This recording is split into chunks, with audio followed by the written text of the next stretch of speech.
Segunda parte de nuestras conversaciones de San Benito, ¿sí? Nos habíamos quedado en todo este asunto de su vida, su experiencia monacal, primero eremítica, después como abad en Subiaco. Después él sale de allí, de estos monjes que lo habían maltratado y se va de allí. Y como ya es conocido, hay mucha gente que empieza a conocerlo, porque antes nadie sabía de él, ¿no? Solamente este monje romano, este monje que se llamaba Romano, después este sacerdote que lo va a visitar, y después, una vez dice que él estaba bajando, él bajó, no sé por qué razón, y encontró unos pastores. Y cuando empezó a catequizarlos, los pastores se dieron cuenta de quién era él. Ah, claro. Lo encontraron creo muy harapiento, Claro, ¿no? pensaron que era un animal además, Sí, porque estaba claro, sí, sí. con ropaje así de animal, de pieles, una cosa así. Entonces pensaron que era un animal. Ujú. Y después se les acercó y empezó a catequizarlos y se dieron cuenta que este era un monje como los de Oriente, ¿no? Entonces Sí. empezó a tener mucha fama y empezaron a visitarlo. Lo iban a ver, era muy difícil el acceso a Subiaco, pero lo iban a ver. Después pasa todo este asunto de los monjes, después hay hombres que quieren vivir la vida que está llevando él, entonces allí dice que fundó 12 monasterios, así, ¿no? Y él se quedó con un grupo de monjes a vivir, pero surge ahí un lío, porque como siempre, ¿no? Cuando hay algo bueno, siempre están los malos, ¿cierto? Acechando. Sí. Hubo un sacerdote llamado Florencio, un hombre de mala ley, que le agarró una envidia bárbara porque mucha gente lo iba a ver, la de siempre, ¿no? Y La de muchas siempre. vocaciones también, ¿no? Claro, por eso Sí. mucha gente lo iba a ver y como siempre es un hombre de Dios y el otro que tiene en principio el orden sagrado y que tiene la posibilidad de, ¿no? de hacer el bien y de ser director espiritual, sin embargo, al no tener vida de santidad, lo empieza a odiar, Mm. hablaba mal de él, le hacía un montón de cosas e inclusive también lo quiso envenenar, ¿no? Como el Sí, le dio pancito, un ¿no? pan. Claro, a ver, cuenten la historia para que Bueno, este sacerdote Florencio prepara un pan y se lo regala a San Benito, bueno, en señal de consideración. Y San Benito lo guarda y él ya percibió que estaba envenenado. Entonces se va solo al bosque un momento y encuentra un cuervo que normalmente lo visitaba y que él le daba de comer. Y a este cuervo, él le da el pan y le dice, llévate este pan lejos y que nadie pueda comerlo, donde tú sabes que nadie puede acceder a él. Y el cuervo inicialmente le entendía, pero movía sus alas como que en señal de que no iba a poder hacer eso. Pero finalmente accedió y se llevó el pan. Tras regresar al grupo de monjes y verlo con vida, Florencio inició otro plan y empieza a atacar las almas de sus discípulos. Empezó a desanimarlos, a hablarles mal tanto de él como de la vida en santidad.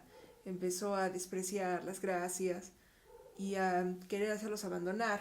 Y San Benito, al darse cuenta, decide irse para evitar porque principalmente no era lo que le era tanto mal de él, sino a él le dolía que le pasara eso a sus discípulos. claro, claro. Hay una Ajá. escena más, hay una Claro. escena que es más aguda, ¿no? Bueno, este sacerdote va a contratar 7 jovencitas y querer que entren a este monasterio y bueno, bailen bailes sensuales y pues hagan caer a Sí. estos monjes, ¿no? Claro, entonces ¿qué pasa? Bien, eso es interesante porque lo quiso envenenar, a él no le importó el tema del envenenamiento, pero cuando se trató de estos hijos espirituales, de estos jóvenes que querían ser religiosos, que querían ser monjes, entonces él dice, no, ya está, cortamos con esto.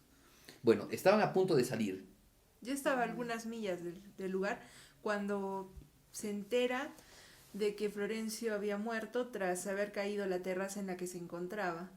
Así que acude uno de sus discípulos y le avisa, y San Benito se siente mal y se sentía un poco desconsolado por la muerte de Florencio, pero también principalmente porque su discípulo se había Sí, alegrado de la Claro, muerte de claro, Florencio. claro, claro. Así que le imponen la penitencia, ¿no? Pueda, para que se recupere. Purgar, claro, porque Exacto, purgue para que estas cosas, se ¿no? purgue de eso. Bien, pero esto es importante porque a partir de esto se entiende que Dios lo mueve a San Benito, porque ya no tenía peligro, podría haberse quedado allí nomás. Sin embargo, San Benito se mueve de allí y traslada su monasterio a un lugar llamado Monte Cassino. Era un monte alto que quedaba sobre la ciudad de Cassino, sobre el pueblo de Cassino, ¿ya? Un pueblito que había allí. Bien, esto es importante y lo digo porque este monasterio se convierte después en un hito para la cristiandad, Exacto. para todo el mundo cristiano. Por eso es que también durante la Segunda Guerra Mundial, en el año 1944, una de los objetivos, y un objetivo claro de parte de los miembros digamos, del ejército alemán, fue bombardear el monasterio de Monte Cassino. Y lo bombardearon, lo aniquilaron, ¿no? Lo destruyeron.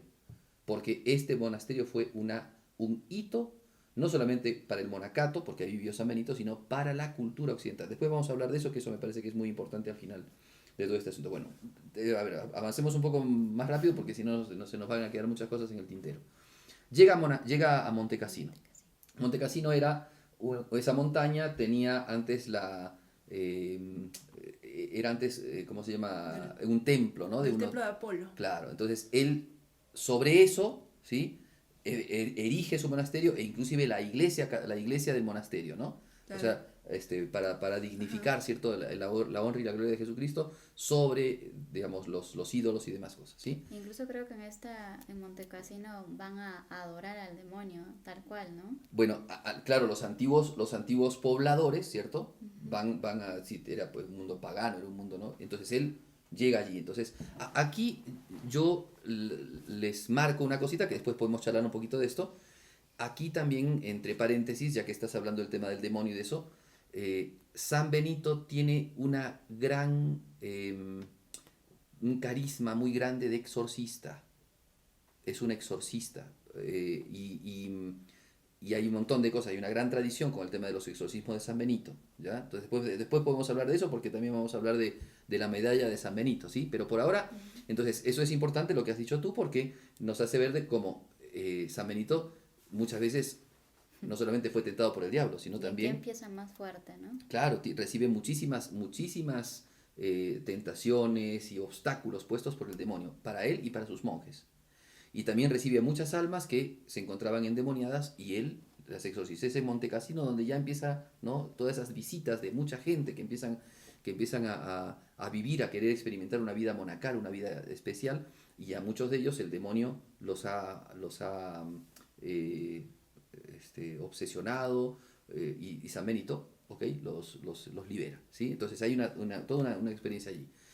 Al margen, quiero contar algo, que esto también lo pone el Papa San Juan Pablo II, la hermana de la cual se habla en este libro, que es el más importante, los diálogos de San Gregorio Magno, perdón.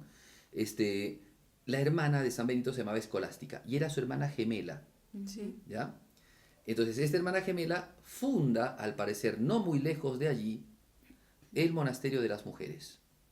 Entonces ella empieza a vivir una vida religiosa, monacal, con la regla de San Benito, en una experiencia para mujeres.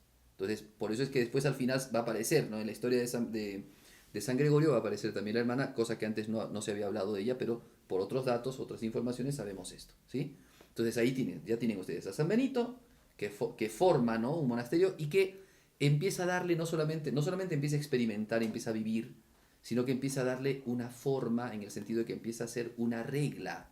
Sí. Lo que antes no existía. O sea, cada uno vivía bajo su manera, bajo su estilo, bajo su forma especial, particular de vivir, esta vida de oración, esta vida inclusive los monjes de Oriente, ¿cierto? Pero es San Benito el que da a los monasterios, o sea, no quiere decir que San Benito inventó los monasterios, ya existía este tipo de vida, por eso hemos hablado de la vida eremítica, de la vida y de la vida cenobial, esa vida ya existía. Pero lo que hace San Benito es darle una regla, o sea, marca normas para que puedan vivir los monjes, para que puedan vivir de manera comunitaria, porque había que ver, a ver, vivimos todos juntos, pero cada uno está dedicado a su oración. ¿Qué comemos? ¿Dónde dormimos? ¿Cómo administramos el monasterio? ¿Quién limpia? ¿Se entiende? O sea, pequeñas cosas, pero también muchas otras cosas. ¿A qué nos dedicamos? ¿Cuánto tiempo? ¿Cuánto tiempo rezamos? ¿Cuánto tiempo trabajamos? De hecho, el principio, lo que enseñan los grandes estudiosos de la vida de San Benito, es que toda su regla monástica se reduce a una frase, ¿cierto? Ora et labora. O sea que todo se reduce ahí. Bien, entonces... tengo una pregunta. Creo que en ese momento, no sé cómo eran antes los monasterios o la vida monástica, pero creo que el hacer obra, el hacer trabajos manuales era visto de mal forma. A ver, el tema era que San Benito le da un contexto distinto. Al principio el monje se dedicaba a rezar, nada más. Los eremitas se dedicaban a su celda, a su vida eremítica, a su éremo, a su cueva y nada más. A meditar la palabra de Dios, por supuesto, ¿no? Pero San Benito, cuando se juntan, pues, este grupo de hombres a trabajar, perdón, a rezar, les da una metodología en la oración, cosa que también la daban los antiguos padres del desierto, pero también les marca un modo de vivir. Entonces ahí aparece, por ejemplo, aparecen elementos muy propios de todo lo que va a ser después la vida religiosa occidental, como por ejemplo, la humildad, la obediencia, la pobreza, ¿no? Y evidentemente la castidad, que era la marca de la vida de estos monjes. Entonces aparecen estos elementos de la vida religiosa en San Benito. Por eso San Benito marca la vida religiosa de Occidente. O sea, todos los religiosos posteriores van a vivir bajo estas normas, bajo esta línea, ¿no? de vida religiosa, que es la vida de pobreza, castidad y obediencia. Pero la vida del monacato implica más, implica una vida fraterna. Los monjes son hermanos, tienen un padre, un abad. Ya dijimos que abad significa padre, ¿cierto? Tienen un abad que es el que los cuida y que vela por ellos, pero también es el que les va marcando las pautas, y el que los va corrigiendo, y el que los va ayudando, ¿no? a crecer en santidad. Y después los monjes son los que viven todos en conjunto, en familia. Entonces hay un padre que vela por ellos, y después están todos ellos que trabajan, como digamos, en una actitud humilde, como Cristo, que Cristo trabajó y fue obrero, o sea, trabajó en la carpintería de su padre, y ellos trabajan entonces en obras manuales, ¿no? Trabajan en las cosas más humildes, pero también, eso es muy importante, también se dedican a la oración y al estudio. Y eso va a marcar la vida y va a levantar el nivel de la cultura occidental. Porque son los monasterios los lugares privilegiados en donde se va a fomentar la cultura, la filosofía, la teología, la moral, la ética, la liturgia, el canto, las artes. O sea, son los monasterios los que van a aglutinar la cultura europea. Entonces eso es muy importante. Primero, de hecho. Después, la gran capacidad que tenían los monasterios para poder generar progreso. O sea, basta que uno vea un poco el tema de los monasterios, cómo se fueron dando en Europa, pero muchas veces, por ejemplo, estaba el monasterio, que empezaba con 50 monjes. Pero ustedes tienen que ver 50 personas que trabajan en serio, ¿ok? No es que viven de arriba, sino que trabajan en serio, y trabajan en el agro, y trabajan en la ganadería, y trabajan en las cuestiones culturales, y trabajan en muchas cosas. Bueno, ustedes imagínense una empresa con 50 trabajadores. Eso es pujante. Y trabajadores en serio, ¿no? Trabajadores que buscan no su bien particular, sino que buscan el bien común. Y que se conforman con el alimento y con la estancia allí, y evidentemente viven de la oración, pero que su mano de obra es totalmente dada y aportada al bien común. ¿Cómo progresa ese centro, digamos, ese lugar? Progresa muchísimo. De hecho, muchos monasterios empezaron a recibir, o sea, empezaron a vivir alrededor de los monasterios personas, grupos humanos, y empezaron a generarse en esos monasterios pequeños pueblos y ciudades. Por eso es que muchos después de esos monjes, abades benedictinos, tenían también abadías mitradas. ¿Qué significa eso? Que eran monjes, pero también eran obispos de ese lugar. ¿Ok? Porque tenían la capacidad justamente de poder gobernar ya de manera espiritual, digamos, a todas esas almas. Veían por sus monjes en el monasterio, pero también veían el bien de las almas y también les predicaban el evangelio.